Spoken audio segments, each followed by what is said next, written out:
Abrimos, señoras y señores, la tertulia de este jueves, que es 9 de abril del año 2020. Aquí estamos en esta modalidad de tertulia domiciliaria, con cada uno encerrado en su casa. Aquí estamos recibiendo esta mañana a Daniel Superviel. Buen día.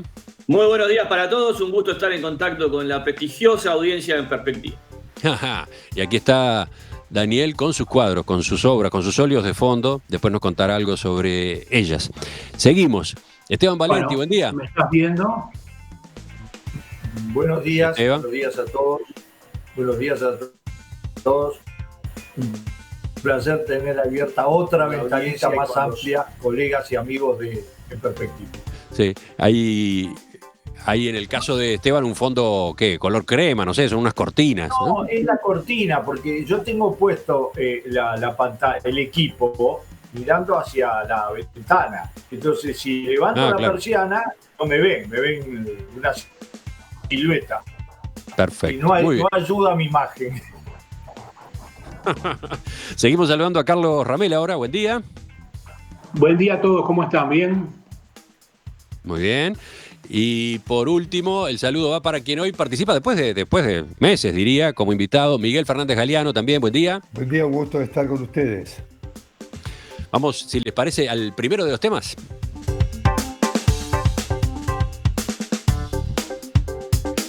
El gobierno, las gremiales médicas y los prestadores de salud acordaron este martes un nuevo protocolo para la realización de test diagnóstico de COVID-19. Entre otras cosas, este instructivo permitirá que aumente la cantidad de pruebas que se realiza por día. Además, se coordinó que el Estado, a través del Fondo Nacional de Salud, se hará cargo del costo de estos exámenes, un punto que preocupaba especialmente a las instituciones de asistencia médica. Luego de la reunión que se desarrolló en la Torre Ejecutiva, el secretario de la Presidencia, Álvaro Delgado, explicó que ahora hay una definición clara sobre cuáles son las condiciones que tiene que reunir un paciente para que deba hacérsele el test, sin importar el prestador de salud en el que se atienda o el lugar del país donde se encuentre. Podía haber interpretaciones diversas, se podía dejar a la libertad técnica de cada profesional. En este caso todos, incluso los profesionales dijeron preferimos tener el respaldo ante una emergencia sanitaria, determinar exactamente. Porque no es a todo el mundo, es aquellos que generen las condiciones o sea necesario hacerlo. Recuerden que el gobierno había anunciado que sobre el fin de la semana pasada se llegaría a los 900 test diarios. Sin embargo, los reportes del Sistema Nacional de Emergencia siguen indicando un número de pruebas muy inferior. Varios de ustedes querían comentar este acuerdo, este cambio. Enseguida vamos a ir a Miguel, que es el especialista acá en esta mesa. Pero Esteban, ¿tú por dónde lo planteabas? Bueno, si hay en medio de discusiones de todo tipo, sobre mascaritas o no, etcétera, hay una recomendación de la OPS, de la Organización Mundial de la Salud, muy clara. Test. Pero además las experiencias en diversos países efectivamente demuestran que la cantidad de test tiene una directa relación con la evolución de la peste. Y nosotros, confiados, escuchamos al gobierno, tú lo decías, que íbamos a llegar a 900 test por día, que, bueno, yo no sé evaluar qué porcentaje es. En relación a América Latina es mucho más alto, pero hay que saber que Uruguay, en cuanto al número de infectados, entre los primeros lugares de América Latina, no de muertos, pero sí de infectados, porque hay que llevarlo a la proporción de nuestra población. Y resulta que, bueno, domingo 145, ayer el lunes 170 y pico. Bueno, yo me empecé a preocupar. Y en realidad tenía una leve sospecha. Además, una lectora de UIPRE mandó un testimonio de que vinieron 3 médicos de una mutualista y le dijeron, usted tiene coronavirus, pero no le mandaron a hacer ningún tipo de test. Y era muy claro, el problema era un problema de plata, el problema era quién pagaba. Y hasta que las mutualistas, que tienen 970 funcionarios en el seguro de paro, están haciendo una gran operación económica, no se aseguraran de que lo pagaba el gobierno, es decir, que lo pagaba el Estado, es decir, lo pagábamos todos, no mandaban a hacer exámenes de coronavirus, test. Además de otros detallecitos que siempre es bueno tener en cuenta. Un hisopo que se necesitan 3, uno por cada narina y uno en la lengua, costaban antes de la pandemia 10 pesos cada uno. Ahora cuestan 140 pesos cada uno. Es decir, se multiplicaron por 14 veces. Entonces, en medio de esta pandemia hay mucha solidaridad, mucha sensibilidad, ha despertado, digamos, de una parte de la sociedad uruguaya lo mejor, pero hay otros que están mirando el peso de manera excesiva. Bueno, capaz que este es el momento, sí, de escuchar a Miguel Fernández Galeano, que es médico, que en los últimos meses se había desempeñado como adjunto al directorio de ACE y bueno, y en su momento fue ministro de Salud Pública, subsecretario. Miguel, ¿qué decís tú, por ejemplo, sobre lo que señalaba Esteban? Bueno, en principio coincido con la mirada de él, ya no desde un punto de vista técnico, sino desde un punto de vista político. Hay que tener en cuenta que más allá de consideraciones de tipo político partidaria, una epidemia tensa de manera extrema los aspectos que tienen que ver con la política, con las decisiones, con las opciones.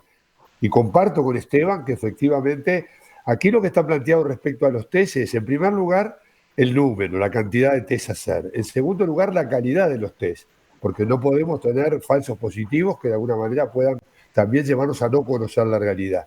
Y en tercer lugar, ¿a quién hacerle los test? Eso es un elemento absolutamente necesario, ¿a dónde se orientan los test? Hay que tener en cuenta que en una epidemia lo que vemos es la punta del iceberg. Lo que dejamos de ver es todo lo que está abajo. Y mientras no conozcamos lo que está abajo, la sensación de tranquilidad o de vamos bien puede ser lo peor que nos pueda pasar. O sea, esto no se trata de hacer ni terrorismo ni de cuestionar al gobierno que ha actuado con decisión y que ha comunicado. Se trata, y con mucha responsabilidad, de tener presente de que conocer la realidad en estos temas donde la ciencia tiene que estar por encima de todo. O sea, en este esquema, en la modalidad de las perillas, bueno, yo diría, hay una perilla mayor que la de la salud, que es la perilla de, con todas las incertidumbres que tiene la ciencia, antes que lo digan, y lo pienso, por lo menos caminar en lo que se conoce. Estás aludiendo a las perillas de las que habló anoche el presidente de la calle Pou, ¿no?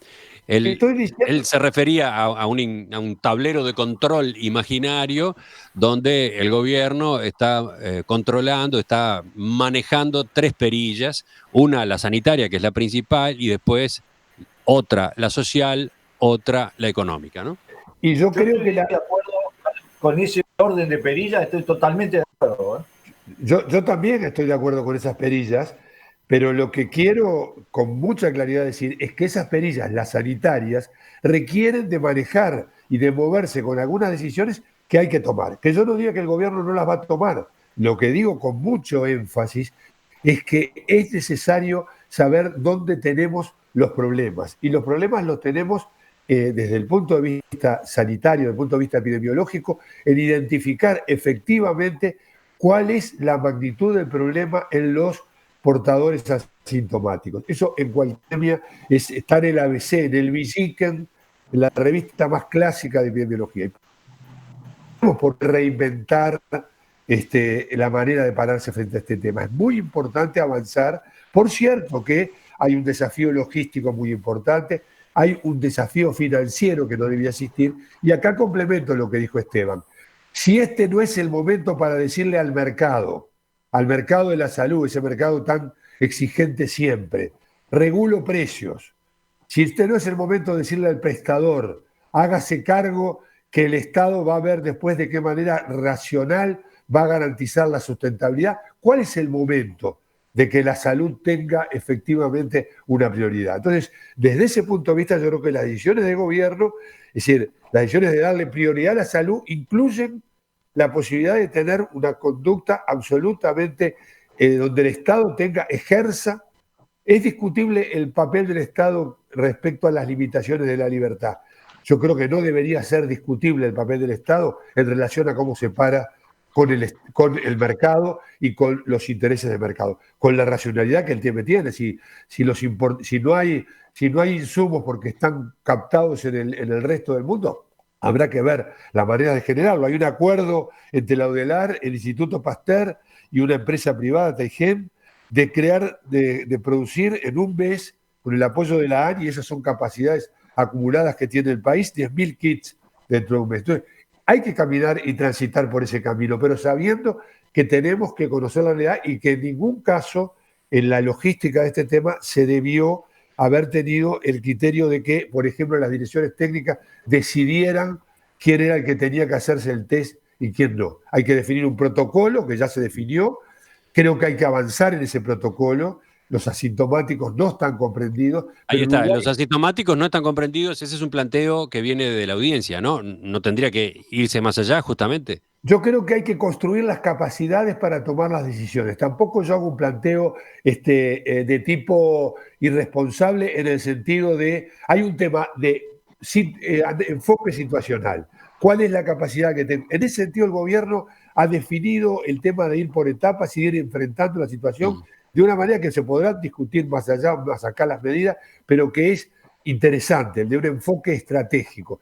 Quiero aclarar que voy a decir como el primer día, estoy saliendo hoy, Emiliano, y estos días, que yo creo que la palabra definitiva la tiene que tener el gobierno. Yo no creo que este tema se pueda resolver con una guerra de guerrillas de opiniones contrarias. Creo que lo que hay que hacer es aportar, creo que está bien que haya un debate ciudadano sobre los temas, que demos nuestros puntos de vista, pero que tengamos, es muy difícil ese equilibrio, porque efectivamente es muy difícil manejar la opinión técnica que uno pueda tener, todo lo que uno está leyendo en las últimas horas, con el acompañar esa verticalidad, esa conducción que tiene que tener el gobierno. A ver, para agregar un poco más de información antes de seguir escuchando a los tertulianos, hoy el diario El Observador tiene elementos del nuevo protocolo, porque el protocolo nuevo todavía no está, o por lo menos difundido completo no está. ¿Tú lo has visto, Miguel? No, no está publicado. No está. Pero el Observador, que accedió al texto, dice lo siguiente. Hasta el 2 de abril, el Ministerio de Salud Pública había establecido que se le debían realizar test a personas con 3 características puntuales. En primer lugar, se les realizaba el diagnóstico a aquellas personas que habían viajado a países con circulación sostenida del virus, así como a aquellas que habían tenido contacto con un caso confirmado. A su vez, debían ser analizadas las personas que presentaran una infección respiratoria aguda grave, sin que hubieran viajado al exterior o hubieran tenido contacto con un infectado. Y en tercer lugar, se le hacía el test a los pacientes que presentaban una enfermedad tipo influenza, aquellos que sí o sí presentaban fiebre y otros síntomas respiratorios como tos o dolor de garganta. El nuevo algoritmo que definió ahora el Ministerio esta semana y que fue presentado a los prestadores de salud en la reunión, agrega nuevas condiciones. Ahora la fiebre dejará de ser un requisito excluyente para la realización de test. Solamente con tener síntomas como tos, falta de aire o dolor de garganta, el médico puede indicar la realización del diagnóstico. A su vez se agregan otros 2 síntomas, diarrea y pérdida de olfato o gusto de forma brusca, siempre y cuando no haya otras causas que expliquen esas dificultades de salud y estén acompañados por síntomas respiratorios. Digo para que nos vayamos acercando a lo que es ese nuevo protocolo. Después, cuando esté efectivamente publicado, profundizaremos en él. Voy con Carlos ahora. Bueno, sí, parecería que las cosas que tú señalabas recién, Emiliano, que van a formar parte del nuevo protocolo, y hay que tomarlas dentro de la sensibilidad de un país ya contra una pandemia muy importante, teniendo que manejar sus recursos y sus posibilidades en forma adecuada, pero priorizando siempre la salud de los ciudadanos. Evidentemente, todo esto va a requerir un enorme esfuerzo económico o financiero, tanto del país como de los ciudadanos, pero hay que tratar de que se lleve adelante con el menor dolor posible, entendiendo que la capacidad de diagnóstico es muy importante para estar preparados o en línea para enfrentar esta enfermedad. Yo quiero quedarme con las palabras de Miguel, ¿no? Que habló de las perillas, ¿no? De las perillas de ese tablero que está manejando el gobierno y, bueno, en definitiva, que es el presidente que las está regulando. Y mi análisis no va a ser relacionado al tema sanitario, porque carezco de los conocimientos como para hablar como habla Miguel Fernández Galeano, que sabe del tema. Sí, una actitud política que yo estoy viendo por parte de este gobierno. Este gobierno, precisamente porque tiene esas 3 perillas que está moviendo, no está en piloto automático. Creo que sería el peor error que puede cometer este gobierno, decir, bueno, vamos para allá y se está cayendo el mundo y seguimos para allá, aunque capaz que estamos yendo directamente a los arrecifes, ¿no?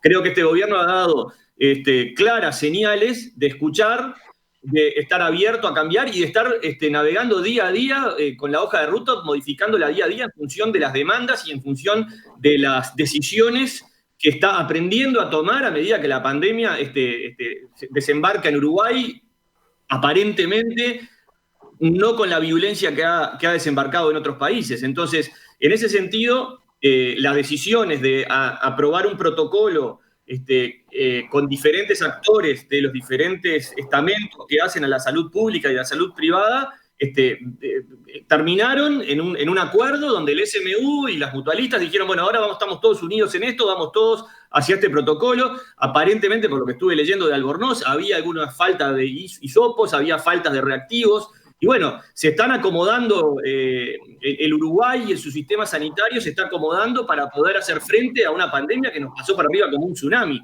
Y también estoy de acuerdo con Valenti en que, bueno, ¿cómo se dice? Río revuelto, ganancia de pescadores o algo así. O sea, hay mucha gente que también aprovechó la volada para hacer sus ajustes, que por ahí, no sé, se aprovechó esta situación y pasa toda esa situación por el tema de los funcionarios de la salud que han sido enviados al seguro de paro. Pero ayer el presidente también dijo que no se puede hablar al barrer, acá hay que ir a la letra fina y saber en qué lugar y por qué. Sí, y voy a agregar eso, ¿no? Porque la denuncia que ha hecho la FUS llama la atención. En principio, no se entiende que haya envíos al seguro de paro en las instituciones privadas en un contexto como este. Desde las instituciones han dado algunas explicaciones y el presidente ayer no quería jugarse a un juicio, ¿no? Decía, estamos analizando. Es una situación extraña, pero no tenemos todavía una postura. El ministerio está trabajando en la investigación, justamente en la búsqueda de información más precisa al respecto, ¿no? Sí, claramente son situaciones que explotan y que, bueno, hay que estar apagando los incendios y averiguando las causas todos los días para evitar subirse a la tribuna condenatoria sin saber los datos. Pero bueno, es una crisis, es una pandemia, y bueno, estamos todos los uruguayos tratando de sacarla adelante. Vuelvo con Esteban ahora. Yo voy a tomar, digamos, para resumir el clima político institucional de la conferencia de ayer, la previa, la que tuvo con el PICNT, donde los del PICNT, la delegación, salió diciendo 2 cosas que marcan un poco el clima que existe en este país en este momento. Que dijo, ninguna de las medidas que nos comunicaron estamos en contra. Y no nos vamos con las manos vacías. Yo creo que es un clima manejado por ambas partes, pero sobre todo por el gobierno, adecuado, que corresponde a la situación que tenemos. Está el tema de los test. Por los test, yo no le agrego una palabra a lo que dice Miguel Fernández Galeano. El problema es el iceberg. El problema es lo que hay abajo, porque lo que hay abajo es lo más peligroso. La cantidad de gente que puede hacer explotar la contaminación, porque es así, hacer test con precisión. No podemos hacer 3.400.000 test, pero tampoco tenemos que hacer 175. Entonces, ¿por qué además es esto? Porque ¿qué está esperando todo el mundo en todos los países? Algunos en circunstancias trágicas, como ahora Estados Unidos, que tiene una explosión por ahora incontrolable. Está esperando, por un lado, un mecanismo interno a cada uno de los grupos humanos. Acá no se trata de las sociedades, sino se trata de los grupos humanos, que alcancen un nivel de contaminación y de curación que primero se equilibra y después comienza a bajar lentamente cuando alcanza el pico y se crea una población masiva con anticuerpos que permite soportar la epidemia y hacerla descender lentamente. Ahora, y la otra cosa que está esperando todo el mundo es una cura o una vacuna. Vamos a decir las cosas como son, esperando que la competencia comercial no se sobreponga a la búsqueda conjunta por parte de los países de una vacuna, y de una vacuna y una cura, ¿no? con todo lo que ello implicaría de todo punto de vista. Pero parece que eso va a llevar todavía unos cuantos meses. Entonces, estando de acuerdo básicamente con todo lo que fue la conferencia de prensa y con esa política que es responsabilidad del gobierno y que la está llevando bien, absolutamente bien, y comunicando bien. Bueno, había un agujero en esa comunicación y en esa política, que era el número de los test. Y la tapa del observador es bien clara, ¿no? El día después de la reunión entre las mutualistas, entre el sindicato médico y el gobierno. El problema es plata. El problema es plata. Y yo digo que invertir mucha plata, o la que sea necesaria, en hacer muchos test, es tan importante como que la gente se quede en la casa, como que no rompamos la vigilancia y no creamos, por ejemplo, que como ahora se anunció lo de las escuelas rurales, cada uno tiene una llavecita un poco más abierta para irse de la casa. Eso sería trágico, porque todavía ni alcanzamos el pico y el optimismo está bien. Transmitir una idea de que efectivamente tiene una base, pero lo fundamental, test y test. Sí, es importante subrayar lo que dijo recién Esteban al pasar, ¿no? Un anuncio como el de ayer, el de que el 22 de abril se van a habilitar las clases en escuelas rurales por fuera del departamento de Canelones, puede marear a alguna gente, puede llevar a pensar, bueno, eso quiere decir que ya estamos saliendo.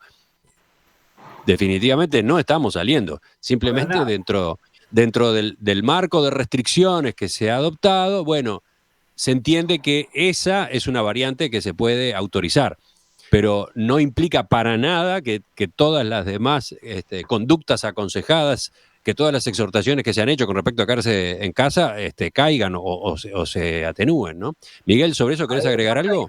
Sí, cómo no. Yo creo que en primer lugar hay que tener A ver, dame un segundo que Esteban está... ¿Qué decías, Esteban? No, una cosa. Se viene la temporada desde el punto de vista del tiempo peor para el coronavirus. Y comenzó a bajar la temperatura, las condiciones que tuvo Europa y Estados Unidos se trasladaron y se están trasladando al sur. Así que todavía no sabemos cómo vamos a reaccionar nosotros. Miguel, ahora sí. Sí, yo quería decir que efectivamente del conjunto de medidas que se pueden poner en marcha, sin duda el aislamiento, el confinamiento, el distanciamiento social es una herramienta muy valiosa que, como ya lo hemos escuchado todos en estos días, lo que hace es aplanar la curva. Ahora, ya que usamos la figura de aplanar la curva de distribución de los contagios, también tenemos que colocar la idea de que la curva se puede desplazar o que a la curva pueden seguir otras curvas.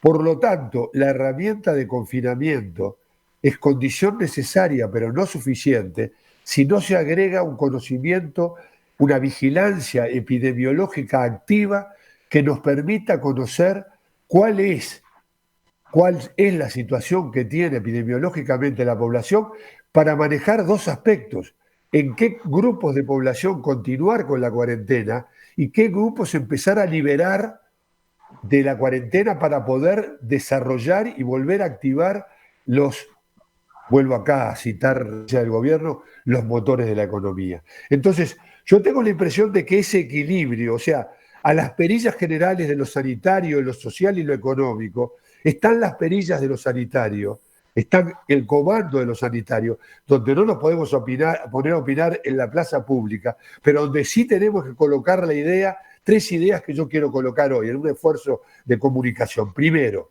no bajar la percepción del riesgo. El vamos bien en este tema, no por un tema de cábala ni de su contracara al terrorismo, de decir vamos mal y estamos todos asustados y el pánico, pero la idea de ir a cómo vamos reconociendo en realidad con sensatez, con prudencia, con todo el equilibrio que la sociedad uruguaya, buena parte de la sociedad uruguaya lo está tomando. El segundo elemento es el de pensar no ya el día después en un sentido genérico y los impactos que muchos lo podemos saber, sino cómo empezar a descongelar, así se está llamando en el mundo, a desescalar el proceso de confinamiento. O sea, así como hay confinamiento, tiene que haber desconfinamiento, y ese, para decirlo de alguna manera, y ese proceso hay que estructurarlo. Y el otro tema es seguir manteniendo las medidas de protección que son generales. Entonces acá tenemos desafíos que son económicos, tecnológicos, que son culturales, sobre los cuales tenemos que trabajar y trabajar con el auto en movimiento. Entonces, desde ese punto de vista, hay una gran responsabilidad en la cual, en lugar de empezar a generar una polémica de achacarnos o de estar pensando en la factura, tenemos que pensar en el diálogo, en la idea de qué podemos instrumentar y pensar concretamente que en el tema de los test quizás tengamos que ir. Hoy estaba leyendo un artículo en la mañana de Islandia. Islandia, un país con 360.000 habitantes, está prácticamente llegando al test masivo y regulando sin confinamiento, porque lo pueden hacer como hizo también el modelo de Corea del Sur, el tema de no ir al confinamiento y ir por el lado del control. Pero esas dos cosas, confinamiento y vigilancia activa, son las dos herramientas con las que podemos jugar. Yo lo estoy explicando de una manera poco académica, pero me parece que en un programa de divulgación general es lo que tenemos que hacer, ¿no? Está entendido perfectamente. ¿Quién sigue ahora, Carlos o Daniel? A ver, ¿quién levanta la mano? ¿Carlos? Bueno, evidentemente, Fernández Galiano marcaba cosas muy interesantes como hombre de la salud y de alguna manera experto en estos temas, ¿no? Yo creo que sin duda es muy necesario que exista un conocimiento de la realidad que permita no estar distraído, pero tampoco entrar en pánico, saber realmente cómo es la situación en los distintos niveles, cómo se está procesando y viviendo en determinadas maneras, para poder ubicar a la gente en una conducta racional y sensata en esta situación. No parece quizás fácil, pero es un poco la situación de información que se requiere para cada uno saber cómo adaptarse y actuar en esta circunstancia. No parece imposible lograr esos objetivos y estar informando y dando a la gente pautas para que pueda actuar.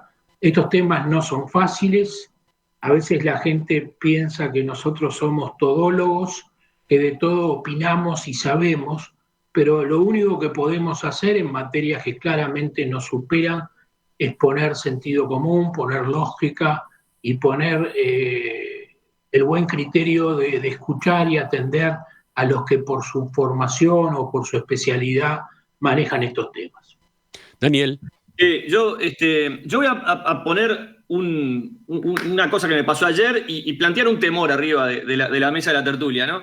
Ayer, por ejemplo, bueno, evidentemente estamos todos sometidos vía el celular a numerosos grupos de WhatsApp donde se comparten informaciones, donde la gente opina, donde la gente se descarga, donde hace catarsis, etcétera, ¿no? Entonces, ayer me pasó algo muy curioso, ¿no? Estaba dialogando en dos grupos de WhatsApp y uno decía, no, acá no va a pasar nada, estamos haciendo las cosas bien. Y en otro grupo de WhatsApp, al mismo tiempo, había otro grupo diciendo, no, esto se va al carajo. Al mismo tiempo, las dos señales, ¿no? Y un poco mi temor, y lo voy a abrir, voy a ser franco con ustedes, es, bueno, estamos viendo lo que pasa en Italia, lo que pasa en España, lo que pasa en Francia. Tengo particularmente primos en los tres países, lo que pasa en Estados Unidos, que están colapsados, ¿no? Son países que han colapsado, ¿no?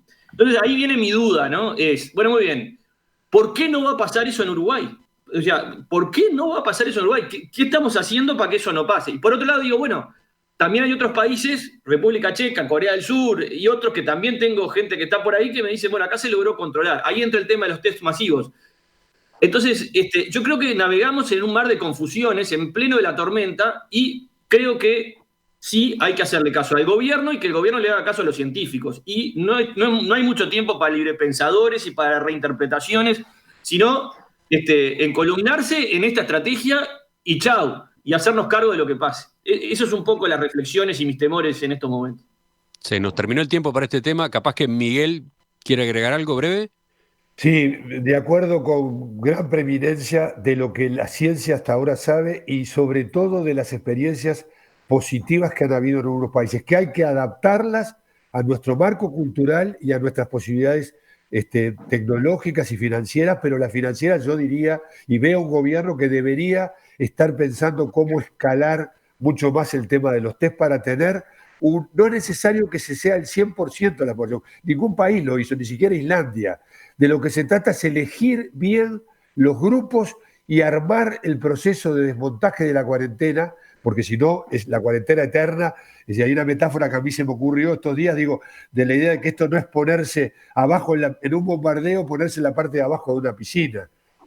Acá lo que tenemos que tratar de hacer es de ver cómo miramos simultáneamente cómo no nos llega el desborde del sistema de salud, que es el gran problema que hay acá, hasta donde conocemos el problema es el desborde, y cómo esencialmente empezamos a generar una salida que va generando una propia resolución de la situación epidémica. Ya volvemos.